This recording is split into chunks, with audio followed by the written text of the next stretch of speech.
I did also want to pivot a little bit and just talk about mental health in school, just because it is like the number one thing that we hear no matter where we go. I mean, it can be at work, it can be in the schools. But because we're talking about educating students today, I would love to hear just how schools are, handling and managing mental health with students today.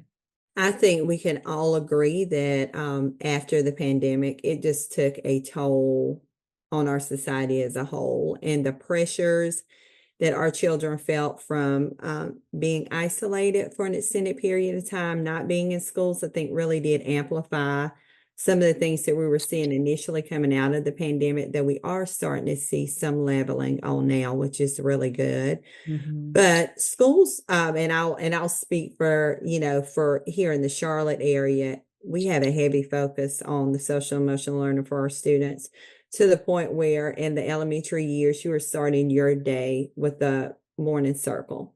And that is a morning check-in to talk about where are you at right now, even starting as early as kindergarten on to fifth grade. How are you feeling this morning? How was your day yesterday? What are some things that may have made you upset? What could have made your day better? Is there anything that's, bothering you? And creating very safe spaces for that. So I'm fortunate to be in elementary school, and children are extremely transparent. Once a teacher creates an environment where they feel nurtured and cared for, and it's a safe space, they are very open in what they share in the morning, in those morning circles. And then we're just really fortunate also to have counselors and social workers and therapists on site every day in all of our schools to also support this work. So if there's a child and or a family who needs the additional mental health supports that are needed to just make sure a child feels cared for. Anxiety is real.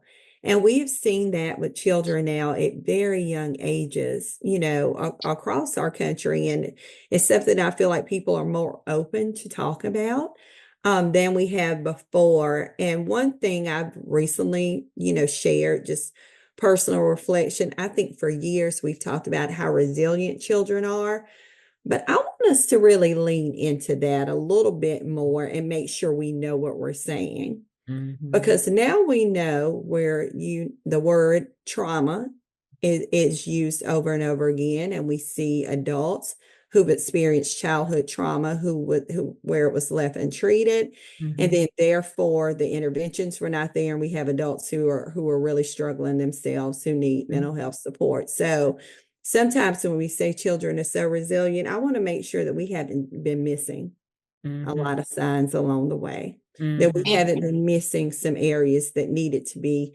dealt with then, and we're intervening earlier. and I think we can resonate with that as Black women, right? Like I have just been on a whole crusade to stop calling me a strong Black woman. Like it is just, thinking that you can just dump everything on me and that I'm not a human and that whatever happens to me, I'm just going to keep on keeping on. That is not realistic. And I think that is something that we've seen modeled. Also, we have seen modeled kids having trauma and having to keep on pushing. And to your point, it does impact you.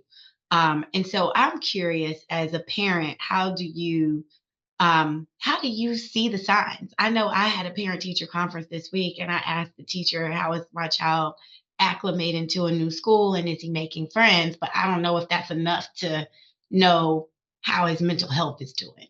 When your child gets home in the afternoons, how are they responding to you? Because what I will definitely share that I've seen is that students can do a good job sometimes masking in school, but once they get home, their parents are seeing meltdowns. They're seeing them maybe lash out at siblings, or there's a quick temper, or different things are happening that are just, these are warning signs. Like your personality is Mhm. not what it was. Again, leaning in and having conversations with the teacher. Who are their friends? during class, are they engaged or they're raising their hand?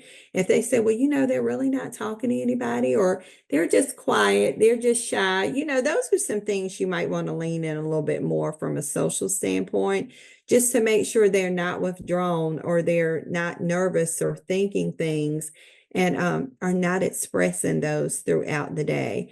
Of course, if you're seeing outbursts, a child who's crying, a child who seems overly emotional, you want to make sure that parents know that. But I would even ask questions specifically about when they're outside, who are they around, or in their downtime, because a lot of times school can be very structured, and it may not allow for a lot of collaboration, but during lunch, during recess, during those downtimes, how are they engaging with their peers? And then how do they engage with the adults who are around them as well?